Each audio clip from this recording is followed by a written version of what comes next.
Hello, fellow Wrestling Crusaders, and welcome to another episode. My name is Sean Waskrug. With me, as always, is Jordan JPO Owens. That's me. That is. And we are here for AEW. We have Forbidden Door this weekend. One of my favorite pay-per-views of the year because I love bringing in New Japan and now CMLL as a part of this as well. I always have loved watching these pay-per-views, even though storyline purposes, they're not normally the biggest storyline shows. They're just kind of like hey, let's just bring everyone in and have them all wrestle. But you know what? 90% of them are fantastic wrestlers, so I tend to love these pay-per-views more so than others. What are your thoughts on Forbidden Door as a whole? Do you like these pay-per-views? Yeah, no, I'm always a fan of a change of pace in a way, of a gimmick or a theme. So, yeah, I mean, this is a very simple gimmick of we're bringing in, some different faces you don't necessarily get to see throughout the year. Hiromu, Tanahashi, Zack Sabre, and whatnot. And even this year, too, I like that there's even some female talent, too. I'm not particularly too well known and versed in, like, Stephanie Vakor and whatnot. So, yeah, no, I'm always looking forward to it. And like you said, the downfall is slightly that it's not the best storytelling, but the upfall is it's usually all pretty good matches. So I'll take it. A lot of people are, I don't want to say complaining, but they're saying that it's not as exciting as it's been the last 2 years because some of the bigger names from New Japan are just a part of AEW now, such as Okada and Ospreay and all them, that it doesn't quite hit the same as it used to. But I mean, that's why they brought CMLL in. And there's some CMLL people that I'm actually genuinely excited to watch because they've actually gotten some decent, TV time in the past couple weeks, especially, and I'm probably going to say most of the people. What's that? I was going to say Hitch Shadow? Yes, I was like, I'm probably going to say if he's wrong, but the guy who's going against MJF, I have really, really, really liked what I've seen out of that guy on TV the last, almost month. So I'm actually really excited for that match. But before we jump into Forbidden Door, we're going to talk about Double or Nothing real quick. It's been about a month, but we did not get to shoot our show. We're not going to spend a whole lot of time on it. But then again, let us get the ball rolling. We'll see how long we go. But let's get Double or Nothing out of the way. What were your thoughts on the pay-per-view as a whole? What'd you like, dislike? I got to refresh my memory real quick. I got the card up right now. Let's see. Pre-show, we had Deonna Purrazzo and Thunder Rosa, and then we also had the Acclaimed against the Cage of Agony. Those were our pre-show matches. Yeah. I think Purrazzo and Rosa should have been on the main card, personally. I really do. They had a solid match, and the Acclaimed and Cage of Agony, for me, I felt like that was just kind of like a collision match, personally. I don't think it was anything real special that they brought to the table there. Did you have any thoughts about those pre-show matches? Oh, no, I mean, I just said for the latter, for the second one, the Cage of Agony, yeah, no, that is the epitome of what a pre-show match that kind of is and could be. The Purrazzo and Rosa, yeah, they're big enough names. They later on would have a no DQ match a couple of weeks later, but I mean, I don't know if I would switch it out with anything necessarily. Maybe Orange and Trent, or maybe because that ended up just being kind of okay, but yeah. Show started off hot. Will Ospreay, Roderick Strong. We knew these two were gonna have a great match. I've watched these two wrestle before. I usually enjoy 90% of anything Roderick does, and of course Ospreay's Ospreay. I think you and I both during a prediction show, we were both like, man, we both kind of hope Ospreay. Ospreay can't take a loss. We also want Ospreay to be the champ of this title, but since he did win this match and has been a champion, he's been defending this thing much like Orange, pretty heavily so far. So I mean, maybe this is for the best, but now we're leading into not a double belt match, but at least potentially Ospreay could potentially be a 2-belt title holder, which I think is a little too fast for AEW. But we'll talk a little more about Swerve and Ospreay later. But I really did enjoy this match with Ospreay and Roderick. I thought it was a really solid way to start the show. What were your thoughts? I mean, there's no doubt that these two were going to put on a good match here. Yeah, the storytelling is where I was a little surprised because I didn't think. I always predicted Ospreay going into All In, which is kind of maybe what we're still going to get depending on how tomorrow ends. But now I'm decided we're curveball. You give them this title here, and is he going to take it off Swerve already by Forbidden Door? I don't know. So it's kind of an interesting time and where they're going to exactly go story wise. But I mean, as far as the match goes, it's a good match. Yeah, I mean, because we did tease, because I thought they were teasing something towards Wardlow and Ospreay, but immediately after the match, we get Adam Cole coming out, walking out, which was so nice to see Adam walking around. We're good. But then we got the return of MJF. MJF showed up. Uh, I hope that wasn't a straight up squash of their story, because he straight up just kicked Cole in the balls and then was like, get this piece of shit out of here. And then that was kind of the end of it. And then MJF cut a promo. I hope that we do eventually get back to this feud, because MJF's back now. Cole, I don't know how much more he's got. He's probably still has at least a couple months.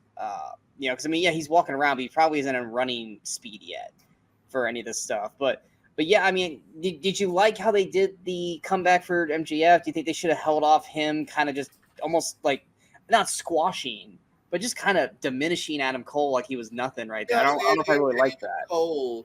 Even Cole kind of sold it as a bitch in a way. Even Cole's like, it's like, Yeah. I mean, I get you're the heel, but like, I didn't necessarily think they should have viewed him as a chicken shit heel, because he's got the whole group and everything. So I like the promo. The whole crew just kind of left his ass. Yeah, they didn't care. And then he talked for another 10 minutes. Like, why wouldn't they attack him later? But yeah, like, I guess he just got to kind of go with it here. I like the promo. I like that he's back. Obviously, I didn't think he was going to go anywhere. They did lock him down a long time ago. He pulled the code. He's got a new tattoo. I'm glad he's back. Yeah, I definitely don't think it's the end of the feud. I think it was just simply a way to bring MJF back into our viewing, and hopefully, I mean, I wouldn't even be surprised. I don't know. Him and Hechicero struck me as kind of an odd match. I could see some shenanigans happening in that match. I almost feel like if we're gonna get anything with Adam coming back and starting shit with MJF, it's gonna be when inevitably MJF has a title shot against whoever is champion at that time. And that'll be the thing, is that the number one thing MJF loves is the world title. How can Adam get back at him for this? Cost him the world title. So I feel like it's going to kind of be quiet for now until, because I mean, it looks like we're leading towards something here, whether it's MJF Ospreay or something at All In. I feel like if we're going to get Adam, All In is going to be when he comes back, not to wrestle in a match, but to reignite that feud. And if he comes back sooner than that, I'll be happy. But I feel like All In seems to be like the target date for him to show back up and do his thing. Next, we had the trios match. We had the Bang Bang Gang against Death Triangle. This went exactly how I hoped it would be, which was Juice would be back and cause. I mean, I wanted Death Triangle to win just because I like them as a group. But I said I'd be okay with Bang Bang Gang winning if Juice showed back up and then they started to do the Freebird rule, which it looks like that's exactly what they're trying to do, is have Juice be with the guns for the belts and allow Jay to kind of stay in more of the singles thing. But goddamn, it was good to see Juice back. What were your thoughts on this match? I know, about the same here. Match was fine. Happy to see Juice back. The Freebird thing does make sense because, like you said, it seems like they still kind of want to have Jay White kind of be a singles guy to a large degree, and it gives you something to do. I kind of wish they just waited and have Juice win it organically, and personally. But I'm happy he's back too. He definitely adds a nice air to that group. Yeah. Next, we had Timeless Toni Storm against Serena Deeb. I loved this match. I thought these two went out there and tore the roof off. I loved their styles. I loved how they wrestled with each other. I really, really enjoyed this match. It was actually one of my favorite matches on the card. I think Serena Deeb is, I don't want to say she's underrated because I think everyone knows how great she is. It's just she almost needs like, and there's no one, I don't think there's anyone on the card right now outside of Nana that could do this, but like a Paul Heyman. Deeb is okay on the mic, but I feel like she needs someone like a Stokely or a Nana to kind of just talk for her, much like how the thing is going with Statlander. But I think wrestling wise, like a fatal 4-way between Deanna, Rosa, Deeb, and Toni. Oh, that would be insane. I really, really enjoyed this match. What were your thoughts? Well, first of all, I've actually had that exact same thought about the 4-way. I feel like we might be getting back to that because, Deanna's got that big win against Rosa. They've all had problems with Toni in the past because, so I could see that actually very much being a possibility here. Yeah, this was the fun build up to this where they kind of tried course correcting in the last couple of weeks because they definitely were trying to make this face Serena versus heel Toni, and then Serena gave a nice speech about the trouble she's had, and then fans were like, "Yeah, cool, whatever, Toni." Yeah, They kind of course corrected by trying to have Serena a little more devious in the last week or so to build up. No, it was a good match, like you said. I do agree that her character is very straightforward. The professor, she's a great wrestler, but yeah, there's maybe a little something missing where I do think someone could help bring her to that next level. you know who she basically is like, which I'm saying this as a huge compliment, but also it's almost exactly the same way. She's very much Bret Hart. She is a phenomenal mat tactician. She's a phenomenal wrestler and storyteller in the ring, just like Bret was. Bret's weak spot was his promo work. Bret wasn't the best promo guy. Serena's the same way. Back then, though, you could get away with not being a good promo worker and not have to deal with much shit. Today, you kind of have to have both, unless you're going to have someone like a Heyman or Stokely or a Nana. And I think that's really the one thing that's kind of holding Serena Deeb back. And would you agree? I feel like she's very much a Bret the Hitman Hart in female form. No, I mean that's a good example of because again, Bret. The only thing you could say, and probably one of the reasons he's not personally in my top 5 and that's just me personally, is because I don't think he's the most interesting talker or promo here. They're all very straightforward, good, believable, but you're not exactly like, oh, please give Bret the mic. I can listen to him talk for minutes, So no, it's a good example. When you hear Bret's music, you're like Bret Hart, and then you see he's in street clothes, you're like, oh. He's not wrestling. But yeah, I think she just needs someone to help with the voice work, and I think she'd be great. Next, we had Orange Cassidy versus Trent Beretta, the one match that you and I think were both kind of like, not why, but why a straight up singles match. I mean, it's Orange and Trent. They weren't going to have a bad match by any means, but it also just kind of felt like it was just there. And the wrong guy won. Trent should have won the match. And I think you and I both were in agreement that we both knew that Trent was going to go with Callis and not Orange, because once again, you're not going to ruin the fucking merch by making Orange go bad. But at that point, just let Trent have the win then, man. Let Trent have the win. You don't need Orange can take the loss. Trent can't keep taking these losses and look like a threat. And it's just it frustrates the hell out of me. What were your thoughts? No, man. I mean, I'm sure we'll disagree later, but I'm with you again on this because, this is why I even suggest taking this match off the card, because one, we got this exact singles match. This exact match we got on TV already. To the point where it's not even like Orange doesn't even get like a solid done win. He kind of gets the luck win. You know what I mean at the end. And the obvious part of they're trying to maybe make us think Orange is gonna go with Callis. It's like, all right, I guess kudos for trying to tell the story here, but we know that's not gonna happen. And also too, okay, cool. Trent turned heel, which I'm all about. I like Trent. I've sat on his lap. He was a Santa once at NXT, and I sat on his lap. Anywho,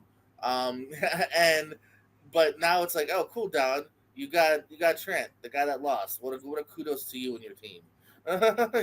Yeah. And Orange could have easily taken the loss here. I don't feel like we're done, so it's not even like that would hurt. Orange got the first one. Cool. Let Trent get the second one. It just makes sense.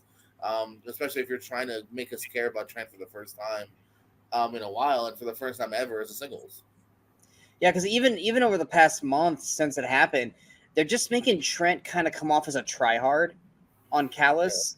Yeah. Like I'm a team player. How dare he say that about Callis's family? I'm like, dude, you just joined.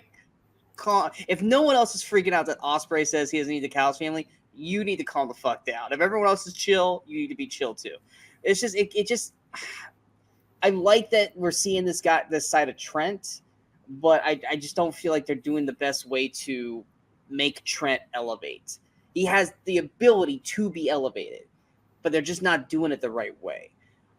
Next, honestly, I shit all over this match during our pre-show, but this match was probably one of the most fun, enjoyable matches of the night, and that was Jericho against Hook and Shibata.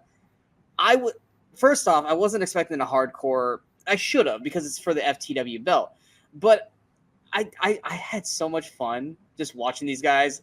Like, what was it? Were they throwing dice at each other? Was that what they were doing? They're throwing dice at each other and shit. But it was enjoyable. I had a fun time watching these three wrestle. And of course, sadly, Shibata was there basically to take the pin, which you and I both wanted Shibata to win this match, which he didn't. But I enjoyed this way more than I thought I was going to enjoy it. What were your thoughts? It about matched my expectations here because again, I figured kind of last time that it was gonna be at least a breath of wow, hold on, let me have my words. I can speak English. Breath of fresh air. There you go. A breath of fresh air because, it's a different kind of match here. You know what I mean? They're having fun. And like I said, the last match kind of surpassed my expectations because I was like, whatever on paper. Because I don't care about this title here. And at the time, I was even less on the Jericho bandwagon for this new gimmick. But at this point, I'm like, all right, cool. We're having fun. The same reason why I'm a little more high on, the sixth man we might have tomorrow because I'm a little more high on the gimmick and I kind of see where we're going and whatnot. So, this is fun. It's a different kind of match. So, yeah, I didn't mind this one. Next, we had Moxley versus Konosuke Takeshita. We knew what we were going to get with this match was two guys who were just going to beat the ever-living shit out of each other. It was a solid match throughout. Some people thought Konosuke was going to win. I would have liked to it just so that way we would have gotten Konosuke to get a title shot at some point. But it was a solid match throughout. I enjoyed this one for what it was. But yeah, I just don't. That's Konosuke is kind of is like Trent. Like he's got to stop eating the losses, man. Like this guy has the ability to be huge, but he's taking too many L's right now. But I was still a very enjoyable match to say the least. What were your thoughts?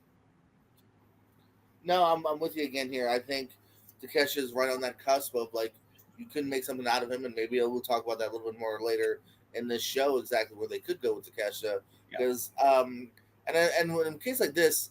I don't know if there's just politics in New Japan. Maybe he's not a New Japan guy or what, but like in a match like this, yeah, he should have won. He's going to be in the G1. Is he? So, yeah, he's okay with him. He's 100% in the G1 climax. That's one of the reasons I thought that maybe he didn't win was that he's not like a guy with them, and they don't want their champion losing. But like this would, I don't know. I just don't even then just make it a title match. That's my other qualm. Just get this eliminator shit. Yeah, no, Takeshita is 1,000% in the G1, and I'm excited to see what he does in there. Hopefully, he actually puts a good effort, and it's not like we'll give him like 3 wins, and then he's just going to lose to everybody. Also, side note, I am so fucking happy, and this might piss off some people. I don't think you're going to really care. Toru Yano is not in the G1, and that makes me ecstatic. I don't see the appeal of that guy. I don't think he's funny. I think he just makes wrestlers look stupid. And even top tier wrestlers at that. And I always hated having him in the G1 because that meant that like he was basically like a boneheaded loss for somebody in the tournament. And now he's not in it, and that makes me ecstatic. It makes me so damn happy. I don't know if you're a big fan of him or not, or you watch him wrestle. But knowing he's not in the classic makes me so excited. Are you a fan with him all, or you watch him at all? Just a little bit. I'm not too familiar right now with some of the New Japan guys. He's New Japan's version of R-Truth, but you know what? R-Truth actually wrestles, and Yano just like I'm gonna tape your feet together, or I'm gonna hit you with the turnbuckle pad, and then eventually I'm gonna like either low blow you and small package you. That's my match. And then you put him against Kenny Omega, and you're supposed to believe that Kenny Omega is gonna lose to him, and it's like no. But then you have to make Omega stupid, so that way he does lose to him. And that shit. Same thing with Minoru Suzuki. It's like no, like these guys would just fucking eat him alive. But anyway, we got a barbed wire steel cage match: Adam Copeland versus Malakai Black. This match kind of pissed me off. Not gonna lie. I think the match was good. I think it was good. Adam Copeland should not have won this match. He should not have won this match. And even when he jumped off the top, before we even knew he got hurt, I was like, oh, there's no way he didn't get hurt on that. Because he all feet. Dude, you cannot be pushing 50 and jump 20 feet in the air and land on your feet and not expect your knees, your ankle, your foot, your shin, anything to not go wrong. Malakai can take the hit, dude. He can take it. Just splash on him. He would have been fine. But as soon as I saw Copeland do that, I was like, oh, if he's not hurt, he's gonna feel that tomorrow. He took more of that blow than Malakai did. But yeah, I thought the match was good for what it was. I think there was an unnecessary tease there that the House of Black was going to turn on Malakai, which was like, maybe if you had been building up to that at some point through this like feud, then maybe that would have made sense. But if anything, it just made Adam look stupid that he thought that they were going to turn on Malakai for that brief moment. Cool that we got Gangrel for that brief moment. I thought that was cool. I wasn't mad at that. Like anytime we get Gangrel, I'm happy to see him. But yeah, the match itself was fine, but Adam did not need to win this match. Like, part of me wants to know if Adam had not gotten hurt, where the fuck are they going with the TNT title then? Like, because we weren't going to have this ladder match at Forbidden Door. So what would we have gotten? Honestly, you know what I'm worried about? You know what match we probably would have gotten? Adam Copeland versus Tanahashi for the TNT belt. I feel like that's the match we would have gotten at Forbidden Door. And I'm sorry, I really don't want to watch that match. But what were your thoughts on the barbed wire steel cage? Now you got me thinking now as a fantasy booker, like, yeah, where would they have gone? Because obviously they pivoted very quickly. Because you knew he was going to be on the show. Copeland was going to 1,000% wrestle. He was not going to not be on it. But who would you have put him against? Suzuki? Which I think he already wrestled Suzuki. So I part of me think it would be Hiroshi Tanahashi. Or Shibata. But I think he already wrestled Shibata too. Unless, I don't know. That match doesn't make sense to me either. I don't know. It would have been interesting unless they did. Unless it was another random ass, multi-man. Who knows? Because I could see if maybe the plan was just to give him 2 parry or something. You know what I mean? Down the line. But yeah, no. As far as this one goes, no. I mean, I enjoyed everything. Like I said, I agree with you that I felt like the weird tease turn was kind of weird, just because again, not really built to. And then, like you said, it just kind of was like, how does that even really make sense? Like, why even bother mind fucking Edge for a hot second and go, nah, I'm just gonna like, I don't know, just it seems badly overthought and booking. You know what I mean? Like, let's do this where we're gonna tease. Like, why would they even do that? I don't know. There's no way to make anyone believe it was going to happen. That's the whole problem. So I just don't know the real logic behind it. And but no, otherwise I had fun. Yeah, unfortunate ending here where Edge kind of just hesitated and just plopped right down on his whatever 40-something-year-old knees he has, and man, so it's unfortunate. In his last couple of full-on years, and we're now going to miss months, but yeah. I mean, it's honestly probably going to take him longer to rebuild or rehab it more than a normal wrestler because of his age. So, I mean, it could very well be November or into next year before we see Copeland wrestle again because of that. Next, we had we got the three main events. We got Mercedes Moné against Willow Nightingale.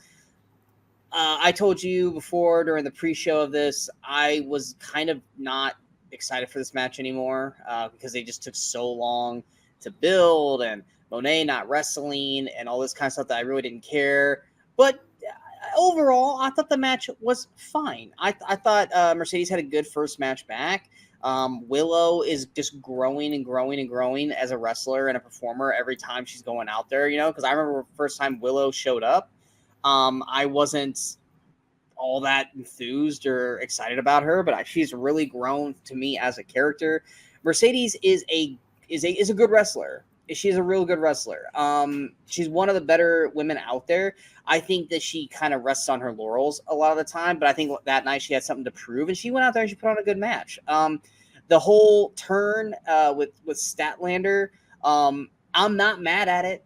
Stantlander, I think, has loads of potential, but much like Serena Deeb, she has zero charisma on the mic, and she works so much better as being a villain with a voice with someone with Stokely, and then just going out there and just beating the shit out of people.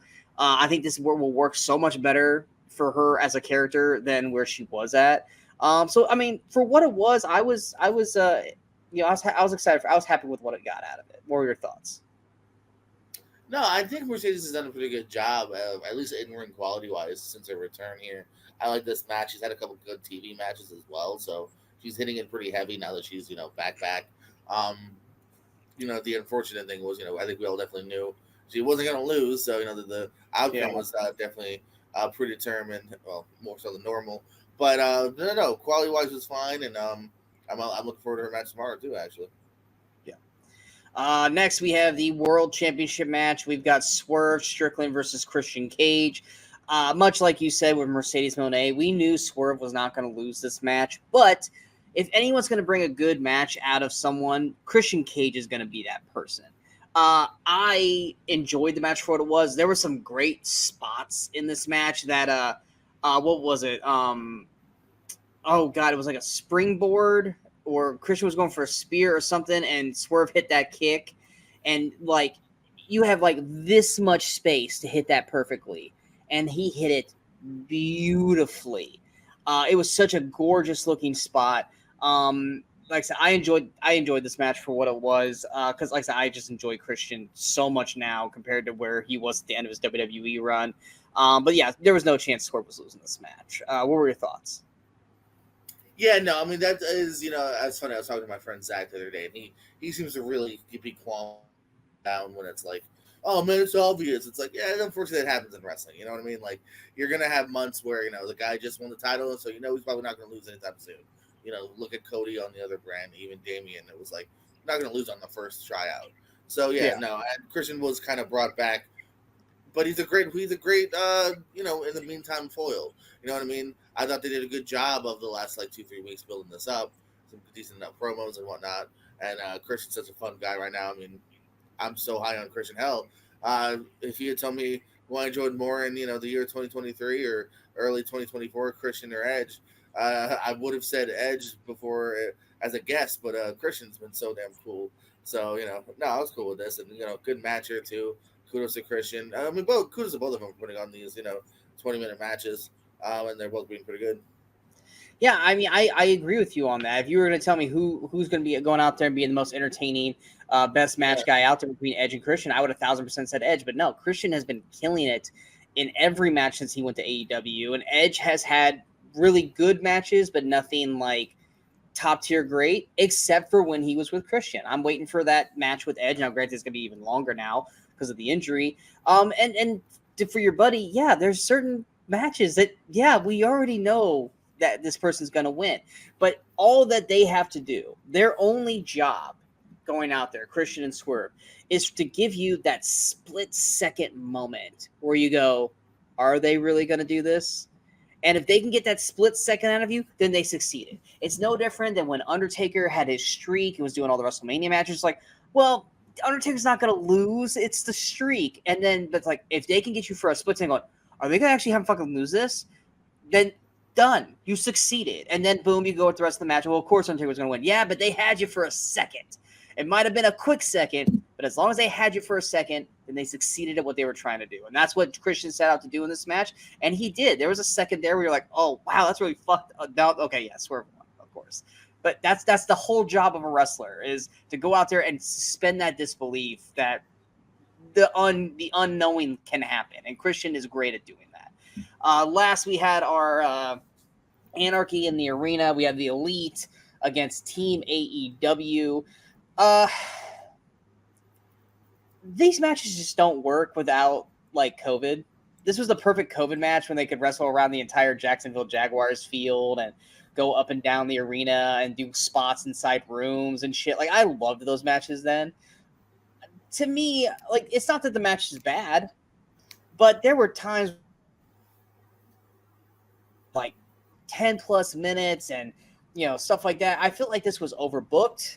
To me, the highlight of this match was honestly when they were playing Final Countdown, and was it Matt got on the mic going, cut this damn music. This is costing us like $250K a minute. And I busted gut at that moment. Like, that was the highlight of the match for me. That was in the very beginning. And I would have loved it if Danielson would have gotten back on the mic going, they got all the money in the world. Fuck it. Keep playing the song. But like, I normally get annoyed because I did it last year. I was like, oh, can we please shut the fucking music off? But this time it worked for me. Like, I actually enjoyed it. And then I even got the crowd to go, play some music. Like, that was good. Yeah, I mean, we got some crazy shit. I don't think anyone expected Jack Perry to get lit on fire. Do I think it did much in terms of a storytelling? No. I think the spot itself was not as good as you think it's going to be. Yes, everyone was talking about it. But that doesn't necessarily mean that it was a good spot in general. Not Okada. Darby's fucking face, dude. If Darby, how old is Darby? Darby is older than what he looks. I will say that. But I'm sorry, this dude is just asking to die. Having a broken nose and then getting super kicked with tacks in his face. I'm just, and then being held upside down for at least 2 to 4 minutes. With a broken nose to make it even harder to breathe. This guy's got a death wish, which we've already known that, but it's just like some people he's going to say, Darby, just stop. Like, you just need to stop, dude. But like I said, the match itself was okay, but like I told you in the pre-show, this is not Okada's match. Like, this is not something that Okada does, and you could tell. They kind of just had Okada kind of stay off and just punch people for the time, and then I do like that they gave him like the what was it, like a thumbtack like forearm thing to do the Rainmaker. I thought that was cool, but you weren't going to see Okada go out there and do anything super crazy because that's just not his style. But it was fine. I don't know if like it needed to be the last match on the show because of what they did, but it didn't really like wow me outside of just like the craziness of what they were pulling off, but not in the way that I think they wanted me to feel. What were your thoughts? I might be a little bit more higher on it than you, but not by much. Yeah, these matches do seem to blend in with me. I actually kind of wish maybe they'd skip a year or skip a little longer in doing these because they're starting to kind of blend in. I've never understood like Meltzer's 5 stars for them sometimes. Like, they're fun brawls, but they're nothing more than that. And like you said, we both kind of were wondering about Okada's placement in this. You know, he's in the group, so he had to be in it. Yeah, he definitely wasn't like the show stealer. He definitely was kind of lost in the shuffle at points here. But I mean, there's enough high spots and whatnot where you got fire, you got him being hung up. So we're like, I had fun. Maybe also a little worried for people, but I had enough fun. Yeah. All right, that was Double or Nothing. Let's go ahead and run through this Forbidden Door lineup. 13 matches, just like Double or Nothing. A lot of them just got made in the last like 48 hours. Like they went from like, oh, it was like a solid 7-8 match card to okay, now we're in the teens, which Jordan and I are both in agreement. We're not mad at that as long as they're fun and enjoyable. Instead of having like a 5. First off, I know AEW. This is going WWE real quick. I was pissed off for Madison Square Garden last night. 3 matches. That's all they got. I only watched the first chunk of it because I had to watch it on Hulu, so I didn't. They only. I'm sure they probably did more after they went off the air. SmackDown only had 3 matches last night. They had the 2 Money in the Banks, and then they had I fucking can't even remember what the other match was, but it was only 3 matches for that whole show. Madison Square Garden. Profits and Pretty Deadly. No, that got pushed back to next week. They did not have that match last night. But yeah, it was the men's and the women's Money in the Bank and something else. But Profits and Pretty Deadly are wrestling next week. Pretty Deadly. Yeah. No, they're wrestling next week. Next week. My bad. Yeah. The way it started made it seem like it was this week. No, they announced 3 tag matches for next week, but they did not wrestle at all. They cut a promo and that was it. But yes, back to Forbidden Door. I will say real quick though, just to piggyback off you real quick. Yeah.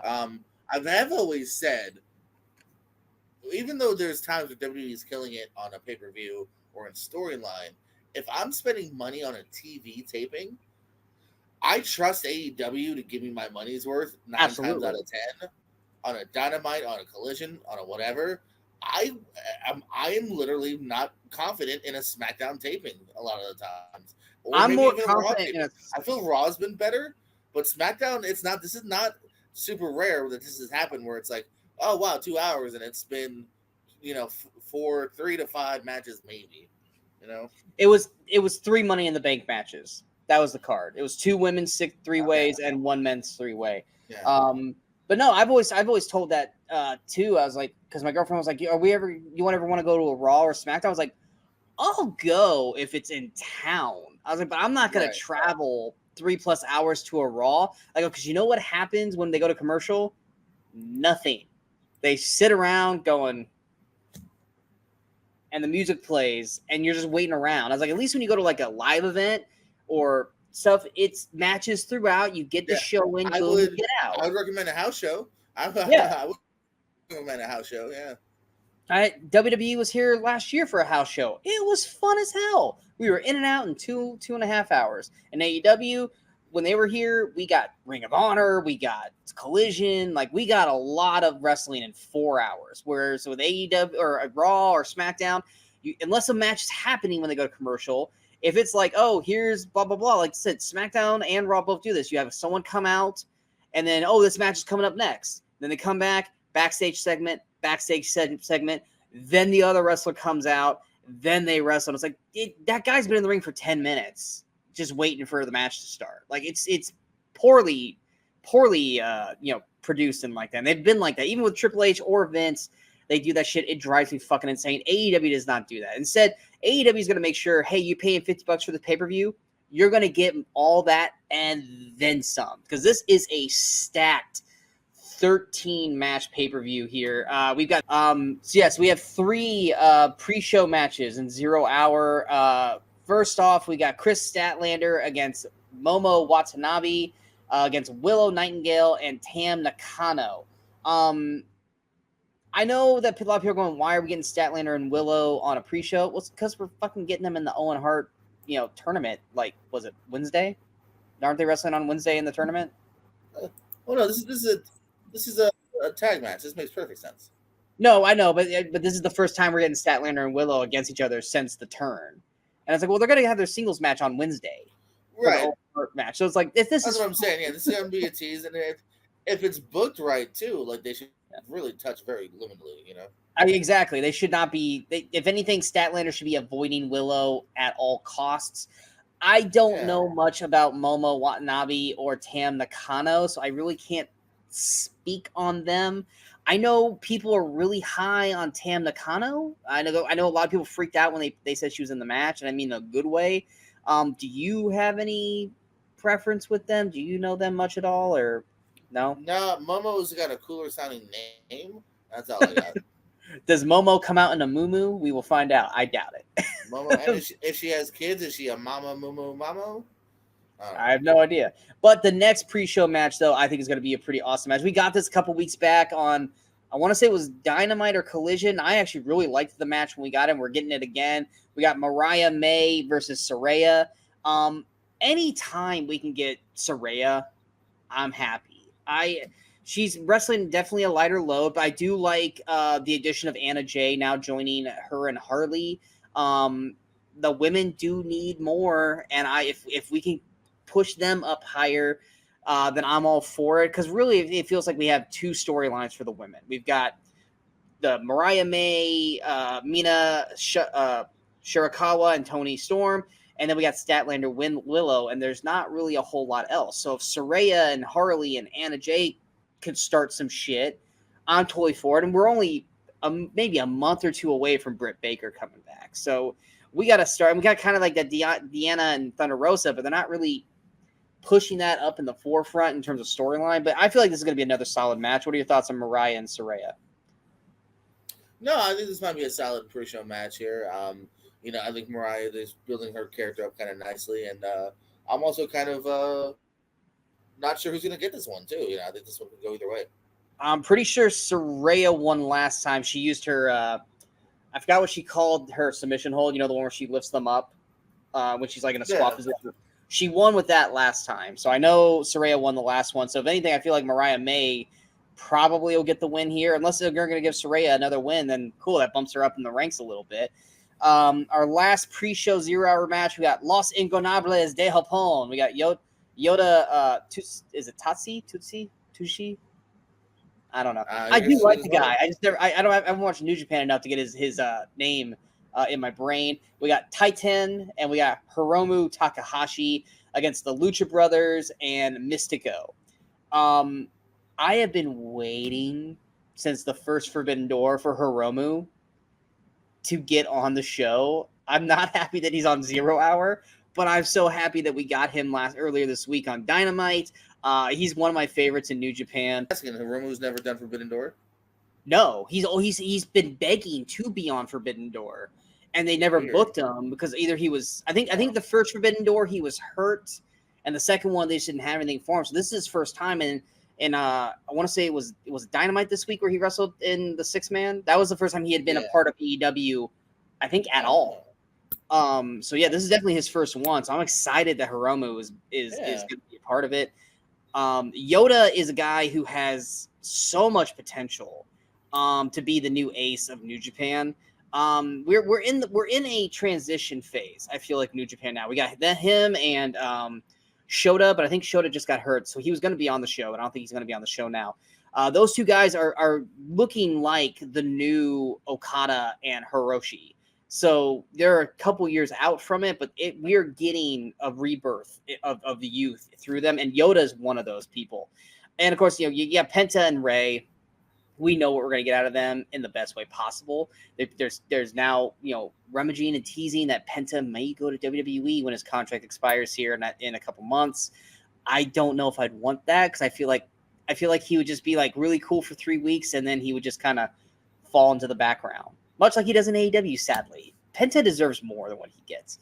And Mystico, I've never been a fan of Mystico. Mystico just to me it's just Sin Cara. He just has cool abilities, but then fucks up, and that's Mystico. But what are your thoughts on this match?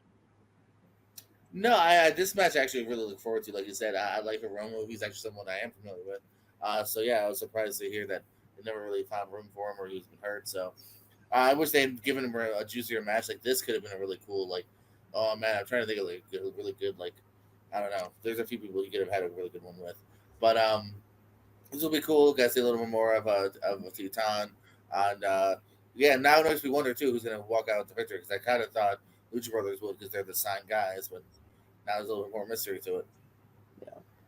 Yeah. First match of the main show, we've got the TNT ladder match. We got a full roster for this match. Now we got Konosuke Takeshita, Mark Briscoe, Jack Perry, Dante Martin, Lilo Rush, and El Phantasmo, who fans in AEW are basically calling Logan Paul. I don't really see the difference. Okay. I don't see the resemblance there, but because El Phantasmo is gear is similar-ish and their hair similar-ish, I guess. Yeah, but El Phantasmo is fucking amazing. Nothing against Logan Paul, but El Phantasmo is fucking great. I feel like this is pretty much between two people. Do you agree? 100%. Who's your two? Takeshita and Perry. There you go. I'm 100%. I said that to someone the other day. Hell yeah. It's like you're not going to put the belt on Briscoe. He's the Ring of Honor champion. He doesn't need to be the TNT champion as well. Dante Martin is in there because it's a ladder match. Lilo Rush, sure. Similar. And Phantasmo's just not going to win because he's New Japan. That's the only reason right there. So it really comes down to Takeshita and Perry. Storyline wise, it looks like it's going to go to Perry just because they've been building that since before the ladder match got acknowledged. But I kind of want Takeshita to win. What are your thoughts? No, I'm 100% in agreement that you got the cruiserweights that are there because they're cruiserweights. New Japan guy is not going to get into New Japan. Mark's kind of already in the middle of something to a degree anyway, as far as being a champion. Yeah, it's a 2-person race. I'm going to lean towards Takeshita just because I think he could really use it. I think Perry can continue on just be a shit heel for a little while, maybe get it down the road. And it also seems too obvious to me. But then again, sometimes when it's too obvious because it's the plan. So we'll see. But yeah. And that's my worry is that it's going to be too obvious and Perry's just going to win. It's like, man, is Takeshita ever going to fucking win something? God damn it. Next, this storyline's been really picking up steam over the last couple of weeks. We got Timeless Toni Storm against Mina Shirakawa with Mariah May stuck in the middle. I was not really caring or digging about this storyline to start, but now I'm kind of fully invested into it. I don't know Mina well enough to know how well this match is going to be, and frankly, the matches she's had on AEW TV so far have been fine, but nothing like blowing me away about it. But it's Toni. And I feel like Toni's going to bring it out of everybody. So I'm more interested in this match because of the storyline out of it and less because of the two wrestlers in it. What are your thoughts? Yeah, I'm not sure if I've been sold. Because the other girl's character is like, I'm a diva, and I admit it, I guess, kind of thing. And it's like, all right, cool. I like that there's a little bit of intrigue with Mariah May. Like, I think Mariah's on the match graphic on both ends, isn't she? She is. Kind of interesting. I like that play. So I'll have hopes that this will end up being kind of maybe a sneaker of a really good match as well. So, but I think Tony's definitely gonna have to take it here though. Yeah, if anything, I feel like Toni is gonna win. But is Mariah May in the Owen Hart tournament? Well, isn't that what her and Saraya is? Isn't that an Owen Hart match? And you know what? It might actually be. I actually took a picture of the Owen Hart bracket. Let me see if I can pull it up here. That's the men's. Yes, they are. They are. And they'll fight the winner of Deonna Purrazzo and Hikaru Shida, which I think is tonight on Collision. But yeah, I mean, I think Toni obviously is going to win this match. And I think Mariah May is either going to turn on Toni at the end of this match, or Mariah is going to win the Owen Hart tournament, and they're going to have their match in All In. And then we kind of see what happens from there. I mean, I wish Jamie Hayter was coming back at some point soon, because I would love to have her have the title match at All In. But until that happens, we can only go off the storylines that we've got in front of us. But I don't see – there's no chance Toni Storm loses this match tonight. It's just, I think Mina's here for a short stay, not a long stay. So there's really no point of putting the belt on her for that reason alone. Next, we have a match that we don't really have a graphic for yet. For some weird reason, they haven't given us a graphic for this match. But we've got a 6-man tag. It is the Learning Tree with Chris Jericho, Big Bill, and a mystery partner against Samoa Joe, Hook, and Katsuyori Shibata. I don't know where my brain went there for a second. Now, for all intents purposes, they're supposed to announce who the partner is tonight on Collision. We're only going off of the speculation of that we know who the partner is already, and that is Jeff Cobb. Reason being, Jeff Cobb was supposed to defend his title on Forbidden Door. That's not happening. And even on Wikipedia right now, they have Jeff Cobb slated in as the mystery partner. So we're going to talk about this as if it is going to be Jeff Cobb. If it ends up not being Jeff Cobb, okay, cool, whatever. But this match here, I don't hate the people in it. I just don't care about the feud at all. I do kind of like this Hook Samoa Joe Shibata thing. It's just the Learning Tree is just not working for me. It's not working for a lot of people personally. But I like Big Bill. I like Jeff Cobb. I talked kind of trash about, this same kind of match last month for Double or Nothing, and I ended up having fun with it. So if we can kind of get that same kind of energy for this match, then I might have fun with it. But what are your thoughts on this 6-man tag? I'm higher than you are, actually. I've been coming around on the Learning Tree. I really am. I like Jericho's elusiveness. Just hi guys, and I'm kind of digging it. I also like Brian Keith. I just a really angry third member. Brian Keith is not going to beat the match, though. I know. I'm just saying as far as Learning Tree. I'm just saying. I understand. I'm just saying as a third angry member, I think he brings a little fun to it as well. And I think they're going to walk away with the victory. I think because Cobb has a title here. The other one's kind of more of a set trio, so it could go either way. But I think it might be a fun match. I think as long as they don't overdo the time, I think this will be fun. I have a feeling Shibata is going to eat the pin again. Probably. Which is just so fucking disrespectful to Shibata. God damn it, man. Stop letting Shibata take the pin. Next is a match we talked about right at the beginning of the show. We got MJF against Henshirio.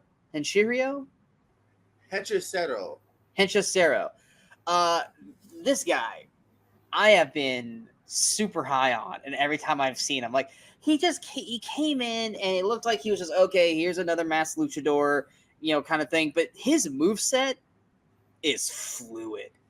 I am loving his moveset. What was it? When he attacked MJF, that submission hold he put him in, whoo, it made me perk up going, ooh, I never even thought of that move. And that's coming from someone who loved submission wrestling when I was, in the ring myself. This could be fun. This could be a lot of fun, or this could be a clash of two different styles that doesn't really work. But it's MJF. Does MJF ever steer us wrong? Because even if the match itself isn't great, his entertainment factor always works. Now, granted, having someone like Hinchiro, I said that wrong again, I know. Having that kind of, I don't know how he's going to play off of MJF at all, so it might just be a straight up match. But this is probably one of the most matches that I'm most intrigued by because of the unknown element to the match. What are your thoughts? No, it is intriguing, yeah, because they built up a Hinchiro kind of okay in the last month or so. He was one of those guys that was brought up by CMLL, and it was interesting when they announced it. I was like, oh, okay. I didn't necessarily see that coming here, but MJF's kind of fresh and hot right now, and I guess they didn't want Roosh on the Forbidden Door, so we got Roosh is not allowed to be on the thing. Yeah, because of whatever was CMLL. Roosh is not allowed on here, which is why they did the match on Dynamite. He's blacklisted. Yeah, they're against him. So yeah, no, I think like I said, there's an intriguing element to this. Watch this again, kind of be just a really sneaky, almost match of the night contender. We'll see. Yeah, plus they tease that Roosh might join Callis' family as well. So there's that tease that could happen there. Next we've got, is this a title match? No, it's just a singles match. Zack Sabre Jr. versus Orange Cassidy. I love Zack Sabre Jr. I think he's one of the best wrestlers in the world. I've got to work with him before. He's a super cool dude. I just don't know if I really care about this match. And it's like I said, nothing against Orange, nothing against Zack Sabre, but I just feel like this is the one match that just on paper is not jumping off on me as it's just I love both dudes. I just don't know if I want to watch them both together in a singles match. What are your thoughts? No, I'm down for it here. If there wasn't, if we did nominate matches maybe to be taken off, maybe this one here, because again, it's just kind of a fun singles match here. But no, they're both big enough stars from each company, and again, I think this has potential to be really good. Orange Cassidy has spoken before. He can, he can bring it out in people here, and bring it out in himself rather too. So I have hopes for this one actually.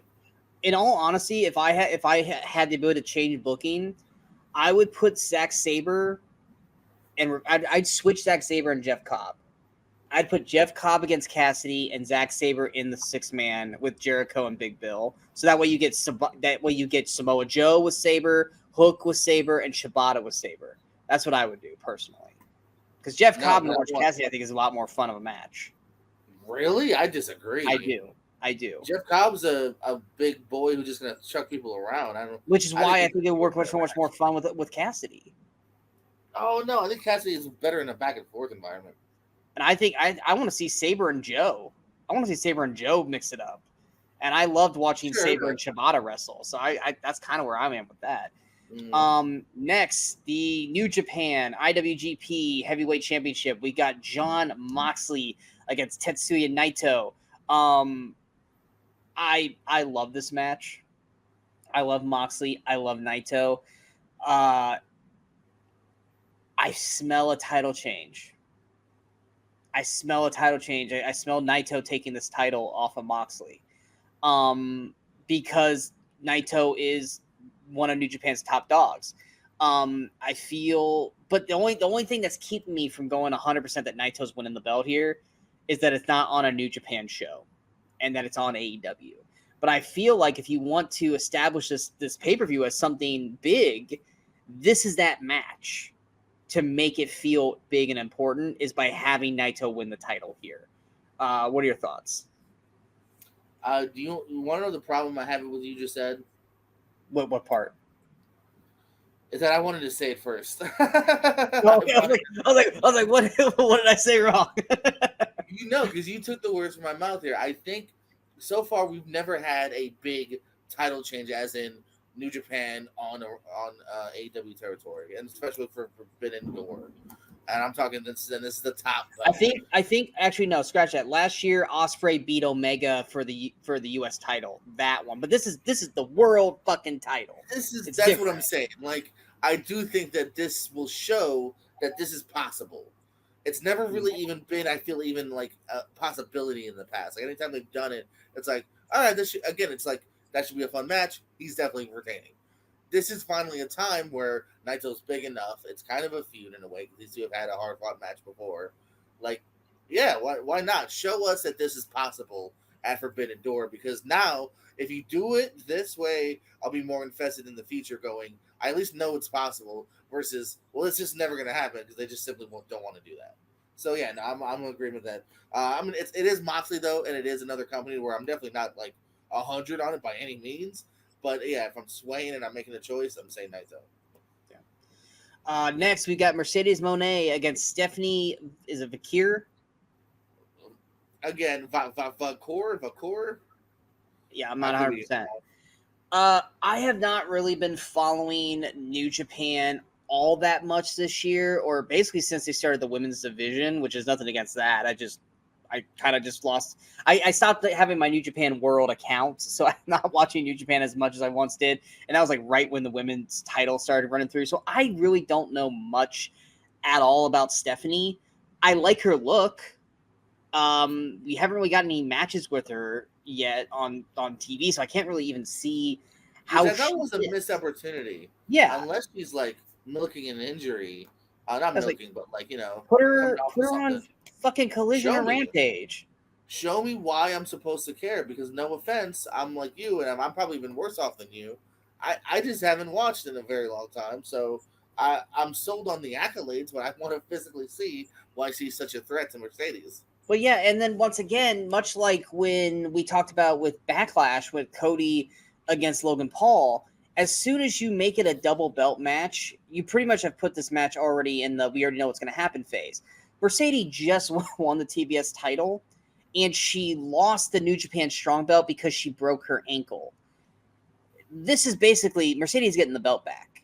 They're not going to have Mercedes drop this title when she just won it last month.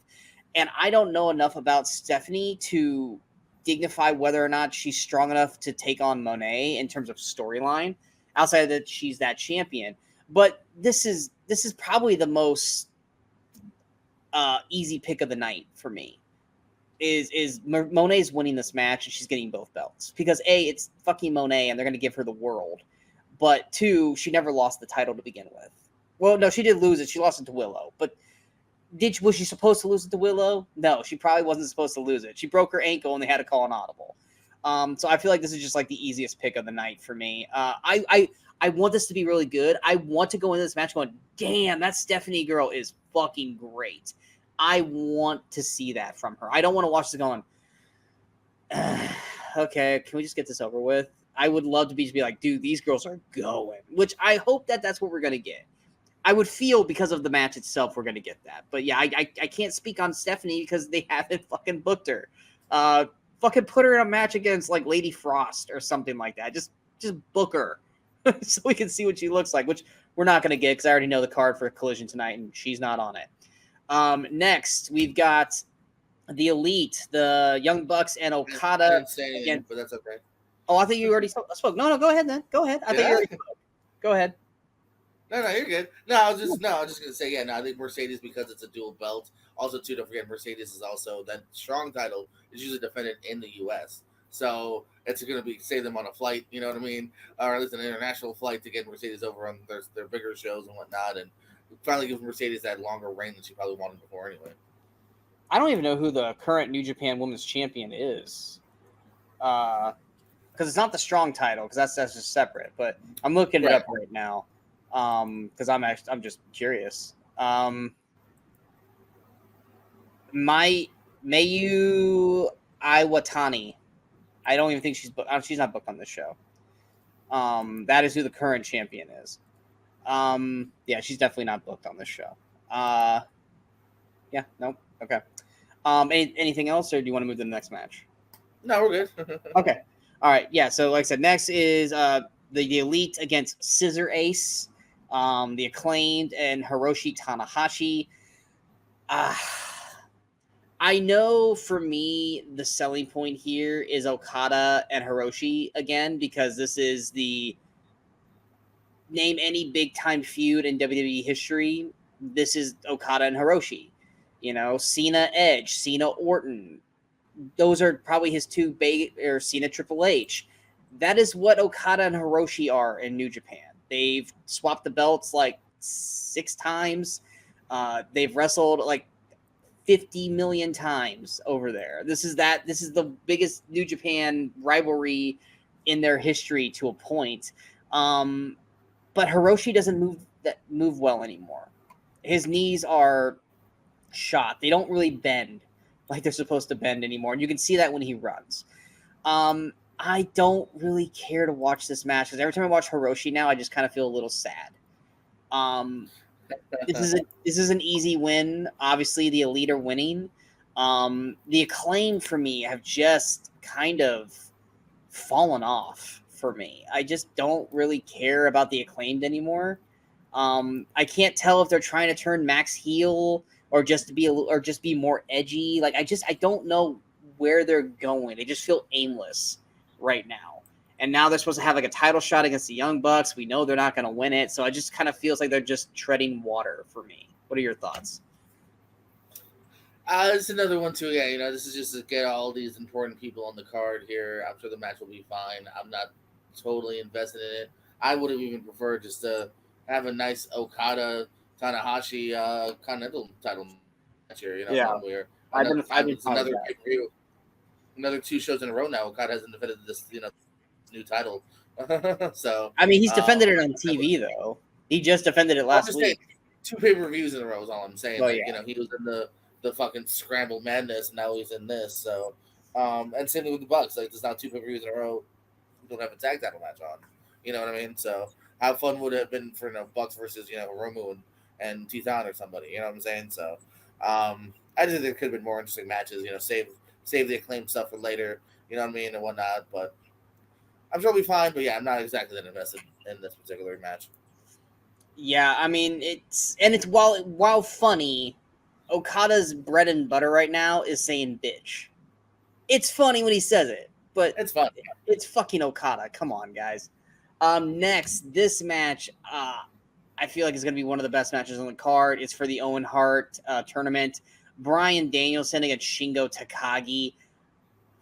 I fucking love Shingo. This dude is a fucking brick house. And you put Danielson in the ring with him. They're both dragons. So this is the all dragon match. I feel like the win or the winner of this match is predetermined already. I think we already know who's going to win this match.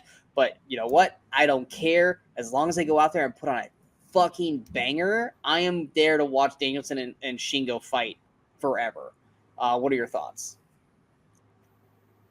No, I'm definitely looking forward to it. This is the epitome of Forbidden Door, a match where I bet you this has happened in Ring of Honor FIP back in the day, but at least it could have. But yeah, no, I'm down for it, man. This again, I've said it before. Not even a sneaky match tonight. This could be match of the night here if they give these two a good 15 to 20. Let him go out. I've been a Shingo fan for a while. I was very glad when New Japan took him because I was a fan of his from his Dragon Gate days and his Ring of Honor excursion. So yeah, I'm down for this one a lot here. I'm literally looking to see if they've ever wrestled. Yes, they have wrestled before 3 times. Dragon Gate, Ring of Honor, and an 8-man tag, and then FIP in a 10-man tag. They wrestled in a dark match on Dragon Gate back in 2010. That's the last time they wrestled. So they have not wrestled in 14 years against each other.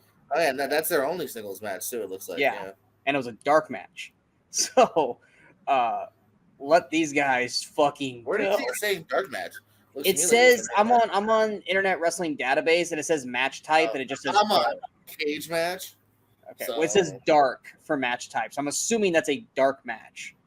I don't know. Unless Dragon Gate has a stipulation match for dark. I don't know. I'm looking at cage match again. One of us could be right or wrong, but cage match just has it as a normal match in the main event on the pay-per-view itself. I don't know what match type dark is then. No, it's got to be a dark match. It's the only one that doesn't have, the dark matches don't have ratings. It must have been a main event after the show ended. Oh, maybe. Yeah, that's possible. Yeah. So yeah, then technically in terms of an actual match, this is the first time they've had a singles match on TV, basically. Well, I think it's definitely the DVD because it's got ratings on Cage Match. It doesn't have ratings on Internet Wrestling. It doesn't matter. It doesn't matter. Cage Match is better. Cage Match also has my wrestling career on there, and most of the shit is wrong. So they're missing hundreds of matches from my career, and some of the things are incorrect. So if they're missing it, it's because nobody's ever sent them the results. So that's as simple as that. Well, the results that they're getting is also incorrect. So anyway, they can be duped. I've actually contacted them before where I'm like, hey, by the way, this show doesn't exist. I don't know who sent you this, because I think some wrestlers have used it as a way to try to pad their resume. Yeah. It's my guess, because I have found wrong results on Cage Match where I'm like, I've worked for Uproar Wrestling, let's say. Uproar never had an event in June of this year with these people. That doesn't exist. Yeah, that's why I don't trust Cage Match, because someone sent me, dude, here's all your wrestling. I'm like, this is not even like a third of my wrestling matches, man. But anyway. Well, that's fair. It's indie stuff. Someone's got to report it. They don't know. If a tree falls in the woods, no one fucking knows. The fucking animals do. It's abandoned wood. Yes. Anyway, here we go. Our main event. We thought we were going to get this in All In, but we're getting it now. Nope. I don't want this match now. I want this match in August in Wembley, but we are getting Swerve Strickland against Will Ospreay.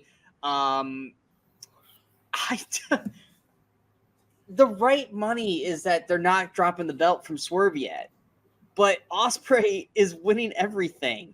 I don't know why they're going with this match right now.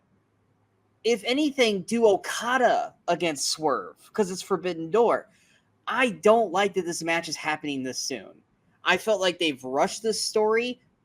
I've liked what they've done, because I just like Swerve and Ospreay talking shit to each other. But this story needs a proper build, and not because of a casino battle royal match. If Swerve wins, then Ospreay takes an L. If Ospreay wins, Swerve has a really short title reign. I feel like there's no winner for this. I feel like it's a lose-lose situation. They rushed the shit out of this. I don't know where to go with this. I want both men to win, but I also don't want either men to lose. Where are your thoughts? No, I'm very curious as to what the end goal is. 100%, I feel like we're not geniuses. I don't think we're like, ha, we know what was going to happen in All In. I think a lot of people were like, all right, Swerve's hot, Ospreay's hot, it's England, it's probably the biggest show of the year now because of the crowd that they can get. It's even more important than a Double or Nothing, I think, now, and All Out. So, all right, that makes sense. And then instead, they jump-started, Will defeated Roderick. Okay, all right. Will just won this random fucking Battle Royal thingy, which it wasn't even the casino one. It was like their new one where it was like it could end before all the entrants came out, which is the stupidest idea ever, by the way. I thought that was the casino thing, because it was like let it ride. They call it that. It was a little different. At least it was booked differently than the casino one, or it has been in the past. Because no, they did it where they were like, the match will go until there's a pinfall, and we'll keep bringing people out. And then there's supposed to be like 7 more people that were supposed to come out, which. A really missed opportunity. This would have been a fun laugh if you just camera pan to the back of like 7 people all in gear, like, oh god damn it! Oh. I didn't even get my shot. Like they teased it with Roderick like the next week that he was supposed to be like the next guy out. Yeah. I'm just saying, what a weird gimmick in general. It's a weird gimmick. If I've said before, I've been in like booking meetings and stuff like that where like people will suggest dumb match ideas, and I'm like, stop it. No. They need to get all Russo and try to create a whole new thing. If it makes sense, cool. But sometimes they're just silly ideas. So, yeah, I mean, I think undoubtedly this will be a really good match here. I don't know. Are they going to do shenanigans that lead to a 3-way at All In? Or are they going to kill Ospreay's momentum? I feel like this will hurt Ospreay more if he doesn't win. And you almost need to have shenanigans. What is he doing in August? You almost need to have shenanigans happen just to make sure that they both, because whoever loses, if it's a straight up loss, okay, well, Ospreay lost or Swerve lost. Okay, where are we going from here? At least if Ospreay loses, he still has the international title. Callis screw him, maybe he does the whole he's afraid to hit the maneuver and Callis hits him with something. I don't know. I mean, maybe not Callis, but someone in Callis. But yeah, it's just I don't know. Like I'm excited for the match because I fucking want to watch these two go. I just feel like it's the wrong time for these two to go. And it's way too early. Like I said, I've liked the little build that we did get, but this thing deserves a way bigger build. Because I'm sorry, are you going to run this back again? You can't run this back because of the Owen Hart tournament. I figured Ospreay is going to go in the Owen Hart tournament. Right. Ospreay is going to win that tournament, and then they're going to have the match in All In. But then he went and won this fucking Battle Royal. I'm like, so he's not even in the fucking tournament. So because like right now, if I'm looking at the Owen Hart tournament,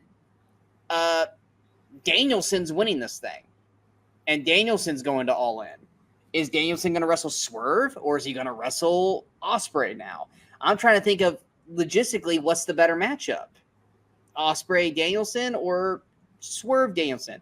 It maybe might not even be Danielson, but I think Danielson's the one winning that tournament. Is that who you have winning that tournament? No, I think Jeff Jarrett's going to take it. You really think Jeff Jarrett's going to go to All In? No. I was like, shut the fuck up. He made a wonderful promo though about how he actually has like stakes in this tournament because he knew Owen, he loved Owen. So like emotionally, I kind of want him to, but no, because it's the All In, obviously no. I don't even think he's making it past Wednesday. I think whoever the wild card is going to take him out. I've heard rumors of who the wild card is, and if it's who I think it is, Just thinking. What's that? What talk? Who?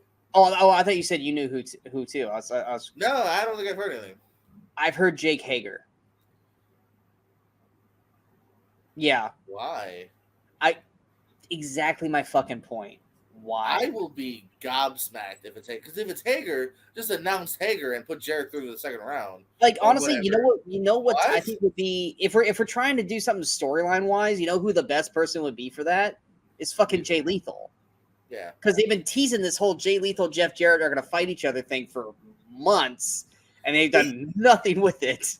They've backed off on it pretty hard recently. Like it became like a skit on Rampage. Yeah, it was a Rampage skit for the longest time, and they just went away from it. If anything, put fucking Jay Lethal in it. Let Jeff Jarrett have his win. Let Lethal cheat. I would say or just let Jarrett Lethal actually cheat to win. Yeah, and then he'll lose to Phoenix or Jay White. Yeah. It's probably Jay White. But yeah, I mean, I feel like this tournament is Pac and Danielson against Jay White. Yeah. That I feel like that tournament is very, very easy to predict. And the women's, I feel like, is easily going to be, I feel like it's going to be Mariah May against Willow, I feel. Unless Stantlander beats her, then it's going to be Stantlander. But I feel like Mariah May is going to win that. And it's going to be Mariah May versus Toni at All In. That's where I think booking-wise is going to go with those. But yeah, like, let's put it this way. Let's say Danielson wins. What would you rather have it All In? Danielson versus Swerve or Danielson versus Ospreay? I'm torn because if we hadn't already had Danielson Ospreay, I would say that for sure. But Danielson Swerve is kind of the more unique match, I feel. But I mean, for a main event of a huge show. Remind me if I'm incorrect. Was Swerve in the same group as Danielson in the Continental Classic last year? No, maybe. I want to say they were. I want to say they did wrestle each other. Oh, okay. But I'm not 100%. That's why I'm asking. Like, please correct me. So they did fight. Not in the Continental. Actually, they weren't. In October of 2023, they fought on a Dynamite. Okay, I was like, because I remember Swerve and Danielson wrestling each other. It's not that doesn't mean they can't fucking do it again at a bigger stage. It's just, but yeah. Plus, this past Dynamite. That's my only hesitation. Yeah. Well, yeah, and then this past Dynamite, it looks like Ospreay and MJF are leading towards something as well. Like this whole Daniel Garcia, MJF, Ospreay three-way thingy happening. So maybe Ospreay loses this because he's going to wrestle MJF at All In.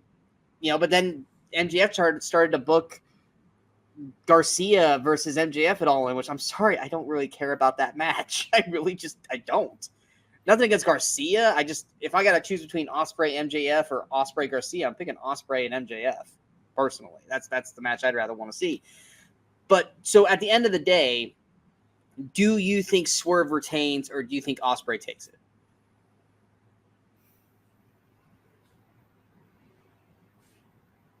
I'm gonna say Swerve retains. I think because of what Ospreay said, I don't need the Callis family. I feel like they're finally gonna break him off, and this is gonna be the moment. Because look, you saw how upset Trent got. Maybe Trent is helps do it, or Takeshita or something.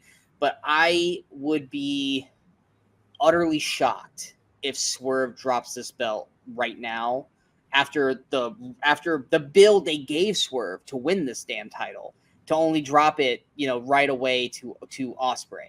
I felt like building Ospreay up to All In made fucking logical sense.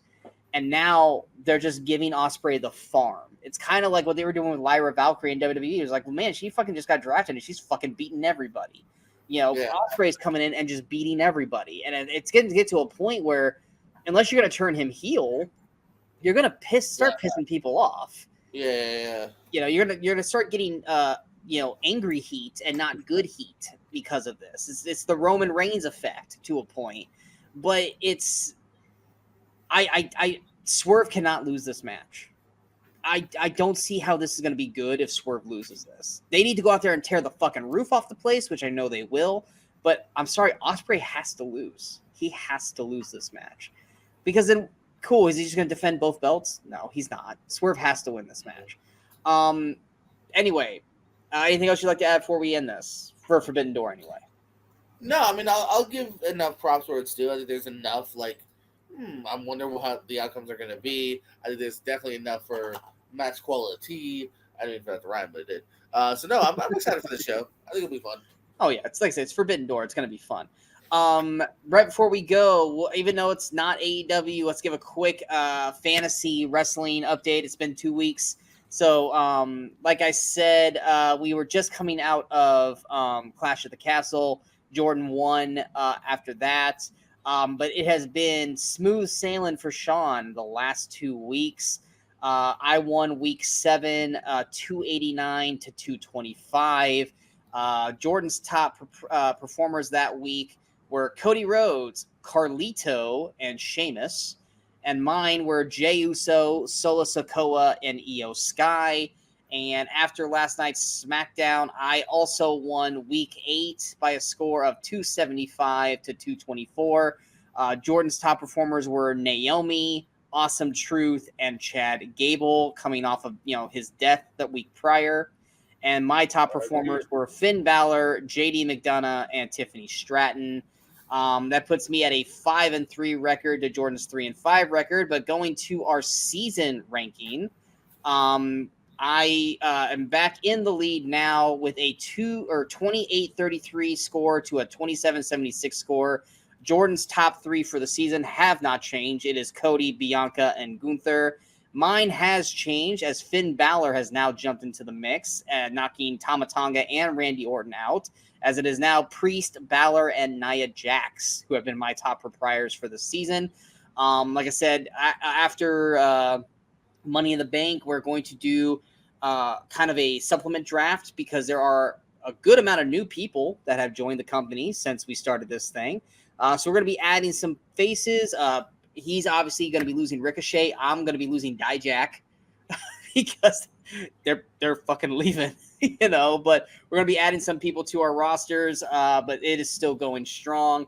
And for anyone asking why we're not doing AEW, have you seen their roster? That is how the fuck are you going to pull off our fantasy wrestling league with AEW? It is just fucking all over the place. WWE is very contained. It's very easy to keep track of. AEW, it's all over the place. But anyway, we hope you guys enjoyed this episode. If you guys did, go ahead and like that, share, and subscribe button to the channel so you guys stay up to date with all the latest videos pop up on the Wrestling Crusaders. And of course, you have to follow us on all the social media outs you see below. Coming up next, we'll be back next week to probably talk about Forbidden Door, what we thought, what we liked, we disliked. Also, Money in the Bank is next week. So we're going to be bringing up Money in the Bank, who we think is going to take down the briefcases. Also, the rest of the card, which is starting to shape up probably a little bit more in the next week. Also, Jordan and I have some new ideas for some shows that we're going to do in the meantime between pay-per-views. So we'll have some stuff pop up on there for that. But let us know what your guys' thoughts are. Who do you guys think are going to win at Forbidden Door? It's a little over 24 hours away. And then also, what were your thoughts on Double or Nothing? What did you like and dislike? What do you guys think? Swerve or Ospreay? Who's winning the main event at Forbidden Door? Let us know in the comments below. But until next time, I'm Sean Waskrew. That is Jordan JPO Owens. And until next time, in case we don't see you, don't try this at home unless it's on your little brother. Don't tell mom. So, goodbye. And good night. Bang!